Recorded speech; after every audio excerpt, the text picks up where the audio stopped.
The casting of 1951's Quo Vadis was a meticulous process. Producer Sam Zimbalist wanted seasoned actors for this epic film, an adaptation of Henryk Sienkiewicz's novel set in ancient Rome. For the pivotal role of General Marcus Vinicius, Zimbalist chose Robert Taylor. Known for his good looks and charisma, Taylor had already proven his acting chops in numerous films.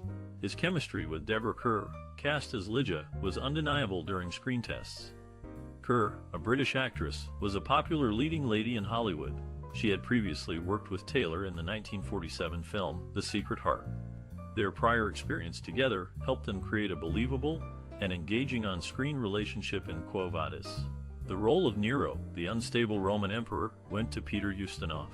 Ustinov, an experienced stage and screen actor, brought a unique blend of humor and menace to the character.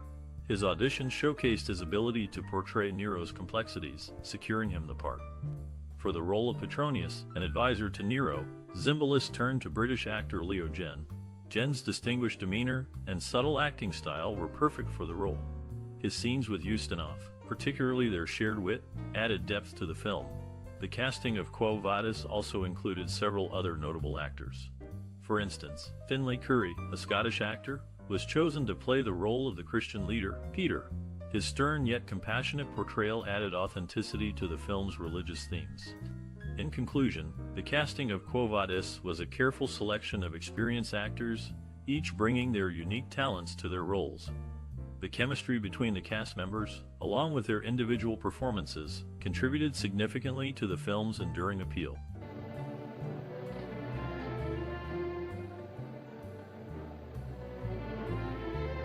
Mervyn LeRoy, the director of Quo Vadis, brought the novel's epic tale of ancient Rome to life through his innovative direction and strong artistic vision. Known for his versatility, LeRoy had previously directed films ranging from crime dramas to musicals. For this project, he drew inspiration from historical epics while incorporating his unique style. LeRoy focused on grandeur and spectacle, creating elaborate sets and costumes that vividly depicted the opulence and decadence of Nero's Rome. He employed thousands of extras and animals, constructing vast sets to capture the magnitude of Roman society. To achieve authenticity, LeRoy meticulously studied archaeological records and consulted historians. Collaboration was essential to LeRoy's process. He worked closely with cinematographer William V. Scull to create striking visual compositions, employing dramatic lighting and camera angles.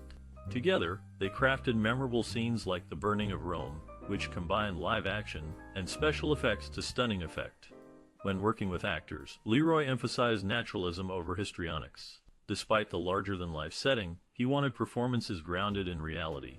Robert Taylor, playing protagonist Marcus Vinicius, later recalled LeRoy encouraging him to find relatable emotions amidst the grandeur. Similarly, Peter Ustinov's portrayal of Nero balanced humor and menace, resulting in a complex characterization that resonated with audiences. The film's success can also be attributed to its talented production team. Costume designer Herschel McCoy created lavish outfits reflective of each character's status and personality. Meanwhile, art directors Edward Kerr and William A. Horning transformed sound stages into expansive Roman settings. Their work earned them Academy Award nominations along with 9 others received by the film, including Best Picture and Director. Through careful planning, collaboration, and attention to detail, Mervyn LeRoy successfully translated Henryk Sienkiewicz's novel onto the silver screen. His directorial choices resulted in a timeless classic still admired today. All the others. A special ship. Oh, what a way for a conqueror to win a woman, to buy her like an... Quo Vadis is a 1951 movie that has stood the test of time, becoming an enduring symbol of the film industry. Its compelling story, based on the novel by Henryk Sienkiewicz, brings the era of the Roman Empire to life. The movie showcases the unyielding faith of early Christians in the face of persecution, making for a fascinating watch. Many interesting facts surround this classic film. For instance, did you know that Quo Vadis was the first movie to cost over $3 million to produce? Or that it was the first film to use the widescreen process known as CinemaScope? These facts alone make this movie a must-watch for any classic film enthusiast. The movie also features some notable actors, such as Robert Taylor, Deborah Kerr, and Peter Ustinov, who delivers a memorable performance as the Roman Emperor Nero. The film's impressive set designs and costumes are also worth mentioning, earning Quo Vadis 8 Academy Award nominations and 5 wins. What stands out most about this movie is its ability to evoke a range of emotions in its audience. From funny moments that will make you chuckle, to shocking and sad scenes that will tug at your heartstrings, Quo Vadis is a roller coaster ride of emotions. Do you have a most cherished memory or personal experience related to this movie? We would love to hear your stories and memories in the comments below. Whether it's the first time you watched the film, a favorite scene, or an actor you admire, we want to hear from you. As we delve deeper into the fascinating world of Quo Vadis, we'll uncover even more surprising facts and anecdotes that make this movie a true classic. So stay tuned, and let's explore this iconic film together. Do not fret, Vinicius. Remember I said... In the early 1950s, MGM Studios took on the challenge of producing the epic film Quo Vadis. The movie, set in ancient Rome, required a massive and authentic set design.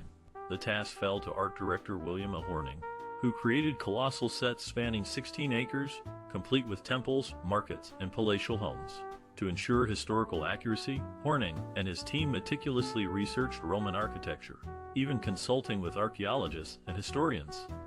Filming locations included MGM's vast studio lot in Culver City, California, and the California Institute of Technology's campus, which doubled as the exterior of Nero's palace. However, achieving the desired grandeur proved challenging. The set for Rome's Milvian Bridge, for instance, required 5,000 tons of sand and 40,000 feet of lumber. Moreover, the massive crowds depicted in the film posed logistical issues, with thousands of extras needed for each shooting day. To overcome these challenges, the production team employed innovative techniques. For crowd scenes, they used the then revolutionary process of controlled matte shots, allowing the seamless integration of live action and pre-filmed elements. This technology enabled the filmmakers to create the illusion of vast crowds without the need for an unwieldy number of extras. Another challenge was depicting the famous Fire of Rome. The filmmakers used a combination of miniatures, optical effects, and full-scale sets to create the impressive conflagration. They even employed a fireproof substance called Fireline to control the flames and ensure the safety of the cast and crew. In conclusion, the production of Quo Vadis was a monumental undertaking, requiring extensive research, innovative techniques, and significant resources. The resulting film, with its authentic set design and groundbreaking special effects, stands as a testament to the ingenuity and dedication of the filmmakers. Oh, omnivorous power. The movie Quo Vadis, set in the 1st century AD, offers a captivating portrayal of ancient Rome during the reign of Emperor Nero. The film is based on the novel of the same name by Henryk Sienkiewicz, which won the Nobel Prize in Literature in 1905. The story revolves around a Roman military tribune named Marcus Vinicius, played by Robert Taylor, who falls in love with a Christian woman named Lygia, portrayed by Deborah Kerr. However, their love is threatened by the political turmoil and religious persecution of the time, particularly under Nero's rule. Peter Ustinov's portrayal of Nero is a highlight of the film.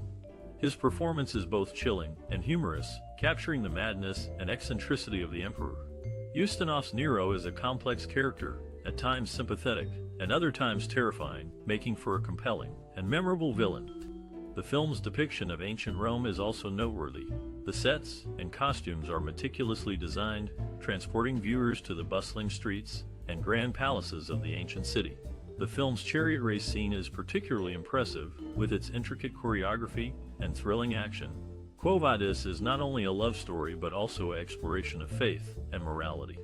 The film raises questions about the nature of power and the importance of standing up for one's beliefs, even in the face of adversity. The film's message is still relevant today, reminding viewers of the importance of empathy, compassion, and courage. Overall, Quo Vadis is a classic film that has stood the test of time. Its compelling story, memorable performances, and stunning visuals make it a must-see for fans of historical epics. Cold and weariness left me and my heart grew light. I answered, "Yes, friend?" Quo Vadis, a 1951 film, takes viewers back to ancient Rome with its compelling narrative and emotional tone. The music in this movie plays a significant role in creating the right atmosphere.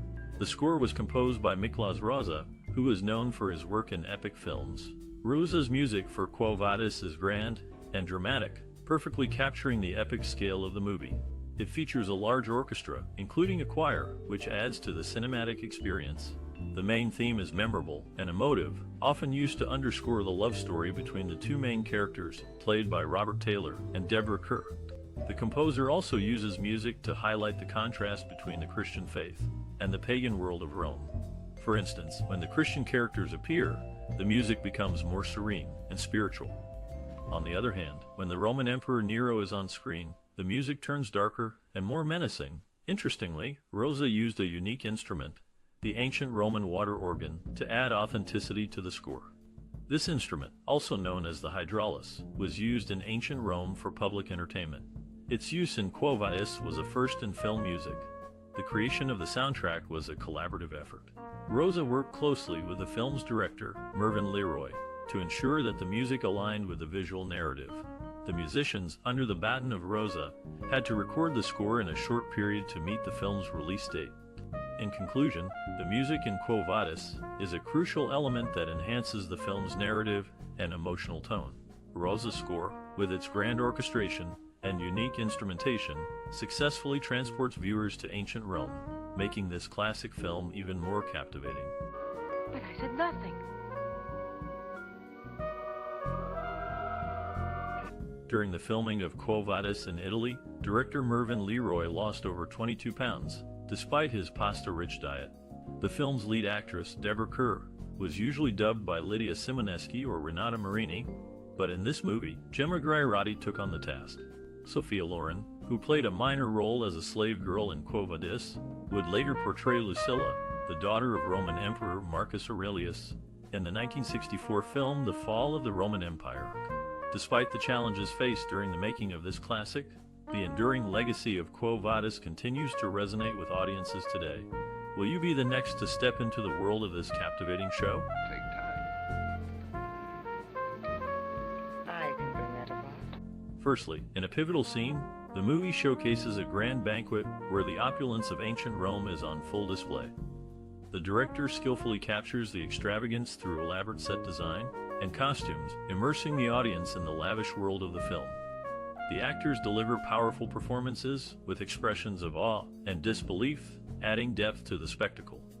The cinematography enhances the scene with sweeping shots that emphasize the scale of the event, drawing viewers into the decadent atmosphere. This moment leaves a lasting impact on the audience, setting the tone for the grandeur and excess of the Roman Empire.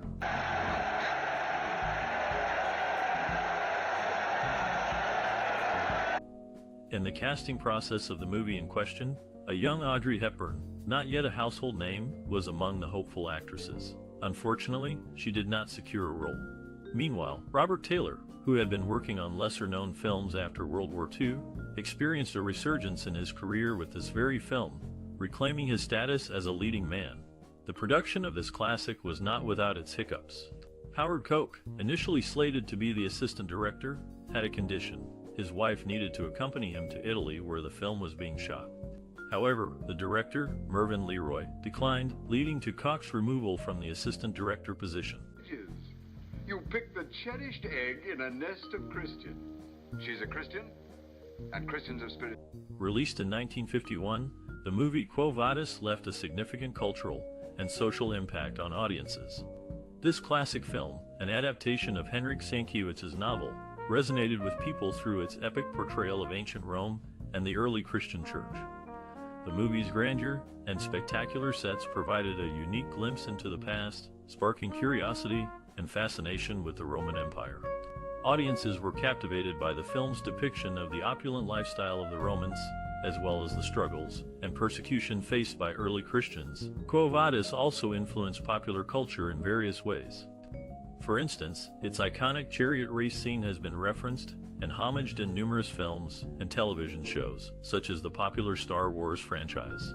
Moreover, the film's costume design and fashion sense left a lasting impact, with elements like togas and intricate jewelry finding their way into mainstream fashion trends. On a deeper level, the movie contributed to discussions on relevant social and cultural themes. It explored the nature of power, faith, and morality, provoking thought and introspection among viewers. The film's portrayal of the early Christian church and its perseverance in the face of persecution resonated with audiences, particularly during a time when religious freedom was a pressing issue. In essence, Quo Vadis transcended the boundaries of entertainment, leaving a lasting impact on popular culture and sparking meaningful conversations on social and cultural themes. Its enduring legacy continues to captivate and inspire new generations of viewers. Dear Petronius, when music caresses my soul. In the opening scene of the movie, a soldier greets Robert Taylor's character with a salute that may go unnoticed by some. This salute, however, has a darker history as it was later adopted by Mussolini and Hitler. Taylor, who plays Marcus Vinicius, was initially reluctant to take on the role due to his aversion to wearing togas. Yet, he was persuaded by the studio's promise of a blockbuster film and the opportunity to escape his tumultuous personal life. The film set for the arena was so vast and filled with chaos that the director, Mervyn LeRoy, had to devise a unique method to regain focus. He achieved this by firing a gun in the air 3 times, signaling the readiness of the extras, cameras, and lions. This unconventional approach highlights the film's grandeur and the dedication of the crew to create a captivating and authentic experience for the audience. My beliefs, my very deep beliefs. Don't force me to choose.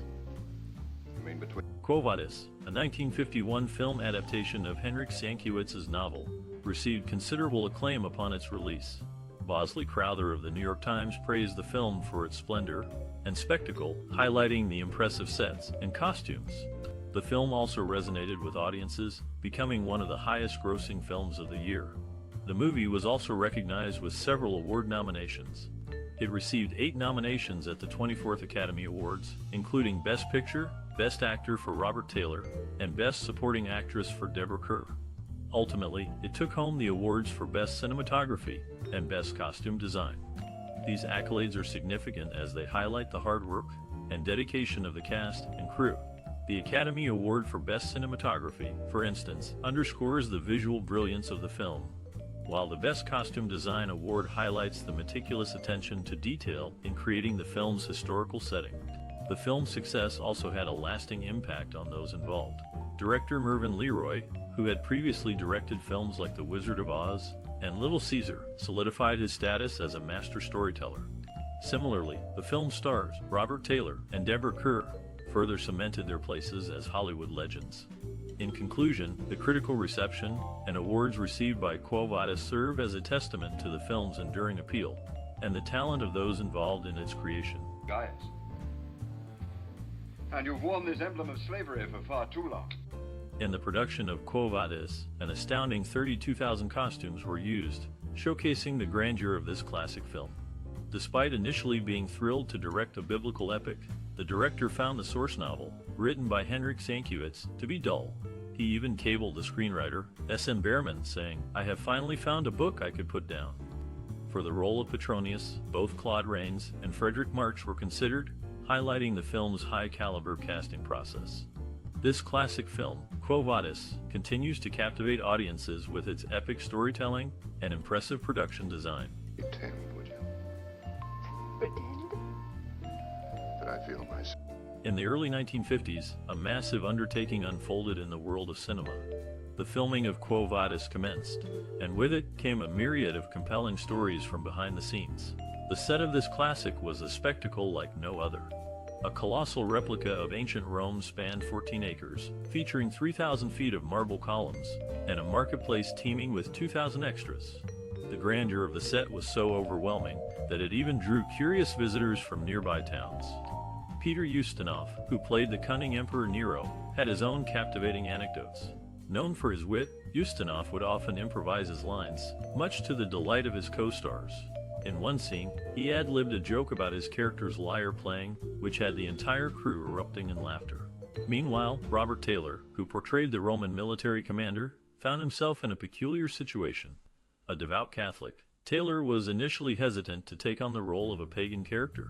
However, he was eventually persuaded by the promise of a private audience with Pope Pius XII, who was an avid fan of his work. The filming of Quo Vadis was not without its challenges. The massive sets were often plagued by unpredictable weather, causing delays and reshoots. At one point, a torrential rainstorm flooded the set, leaving the crew to frantically bail out water to save the precious set pieces. Despite these hurdles, the cast and crew persevered, creating a cinematic masterpiece that would stand the test of time. The film would go on to receive 8 Academy Award nominations, including Best Picture, and win for Best Costume Design and Best Art Direction. In the end, Quo Vadis was more than just a movie.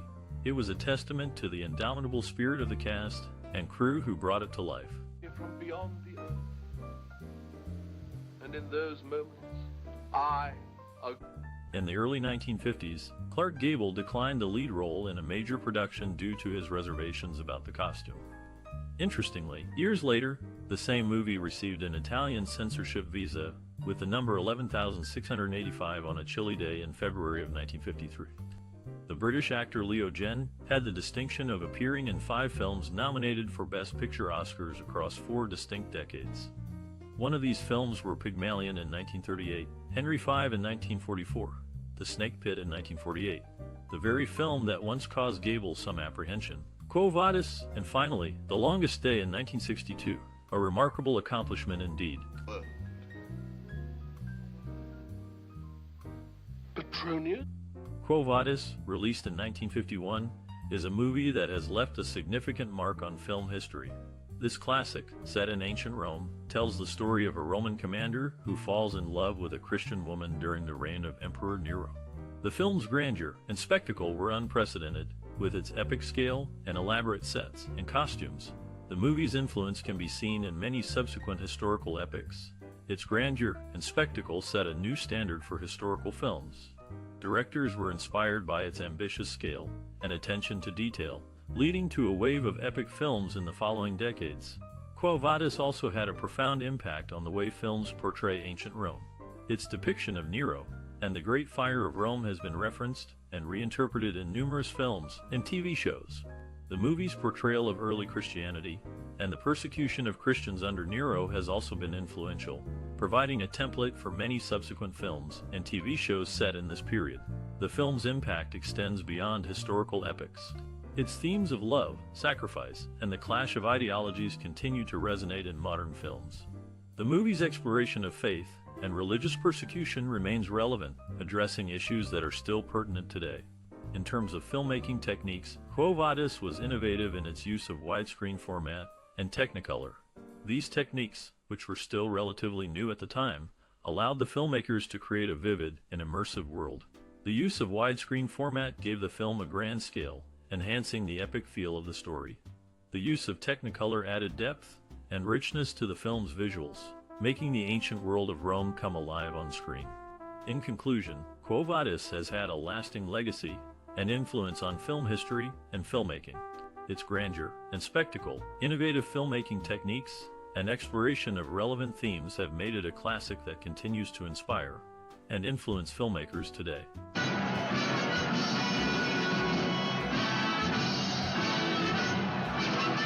In the publicity campaign for the movie, MGM made bold claims, stating that it would add something of lasting value to the world's cultural heritage.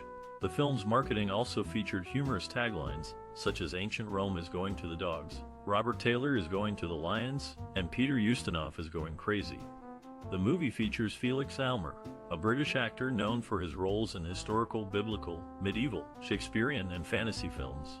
Alongside Finlay Currie, another British actor, Aylmer was recognized for his portrayals of wise old men, counselors, scientists, and clerics. Their distinctive voices made them easily recognizable to filmgoers. Jacob "Buddy" Baer, a former professional boxer, played the part of Ursus, whose name means bear in Latin. Baer, who stood at 6'5", had a notable boxing career, including 2 fights against Joe Louis for the championship. In their first bout, Baer knocked Louis out of the ring, but ultimately lost on a disqualification. In their second bout, Baer was knocked out by Louis in the first round. Baer's physical presence and boxing experience brought a unique perspective to his role in the movie.